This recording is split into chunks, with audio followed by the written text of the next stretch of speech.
Speaking of community treasures, look who we found. We have one.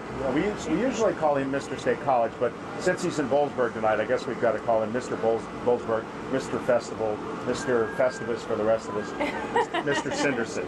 Good to see you guys. Pleasure to see you. To see that you actually do exist. I mean, I'm allowed on stage with you guys. Yeah, I know. The big talent. You can give me the 20. I mean, nothing wrong with your set, folks. I'm literally here with the big talent out of J-Town. Good to see you. Welcome to Center County. We're happy to be here. Hey, don't forget to hydrate, too. Yeah. It's festival. We call this festival weather here. Yes, I got it. I got it.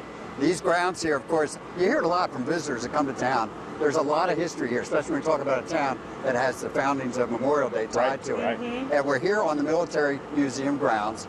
This Military Museum grounds started out as an officers club way back after World War I. It was an officers club after the folks came home. They were trained here. Soldiers were trained here. They came home. They would gather here, and they bring artifacts back and other things like that. And that's how they got the museum started. Earlier this week, we got a special tour inside. Inside the museum, military artifacts spanning decades. This tank wouldn't have been with us because during World War II, it would have been scrapped and used for its metal content. But it was hidden under a haystack. And it was hidden in a Pennsylvania hayfield. It's one of the priorities here in terms of collecting items. Do they have ties to the Keystone State? Yeah, when we do our collecting, if somebody offers us something, the first thing we ask them was he a Pennsylvanian? Such as this familiar vehicle. This is one of the original Jeeps, the Bantam, that was built in Butler, Pennsylvania. All right.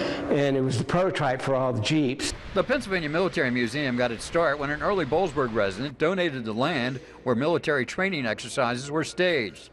Many of the soldiers trained became part of the 28th Division. After the war, they brought back some relics and stuff, started a collection, and that collection was the basis of the beginning of the Pennsylvania Military Museum. The entranceway of the museum a few years ago was upgraded with big guns off the battleship USS Pennsylvania. The guns salvaged out of a scrapyard. Because of that, now there's guns in Arizona from the U.S. Arizona and a couple other places because I occasionally get calls wanting to know exactly how we did it. The museum actually has many more artifacts, but there's no space available to display them.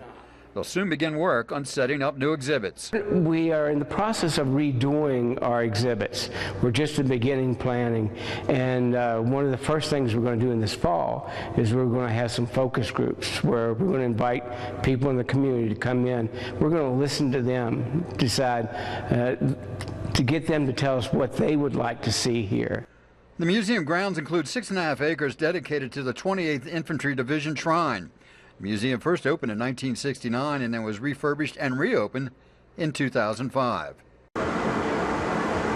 So again, this military museum grounds dates back to just after World War I. It was Officers Club for a long time. Eventually, it was turned over to the state of Pennsylvania and the Museum Commission. They took it over. That's when the museum opened in 1969. That was good news and it was bad news. As we know right now, state budget problems, cutbacks in the museum, including this one.